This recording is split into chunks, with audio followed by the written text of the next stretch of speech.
Sepse në qoftë se ti thua se rezolut qeveria të shpalli, ti do e fuzësh në një listë organizatash terroriste, që do të thotë çdo person që është në Shqipëri, i cili ka një farë lidhje me gardën revolucionare, apo me Hezbollah, apo me të tjerët, çdo person që është në Shqipëri që mund të ketë patur lidhje ose ka lidhje që mund të ketë patur apo që ka lidhje, është do dyshohet për terrorizëm.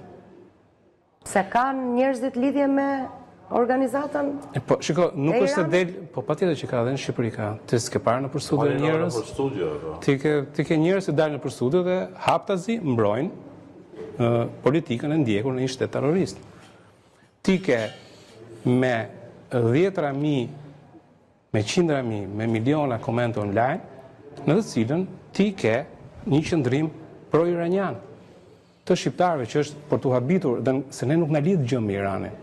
Në qoftë se mund ta lidhte, po themi për shkak të fesë, mund ta lidhte me Arabinë Saudite apo me, po themi, vende të tjera që përkasin synive. Si është kjo lidhje? Pse është kjo lidhje? Sepse ka pasur për shumë vitesh një propagandë të Iranit drejtim Shqipërisë.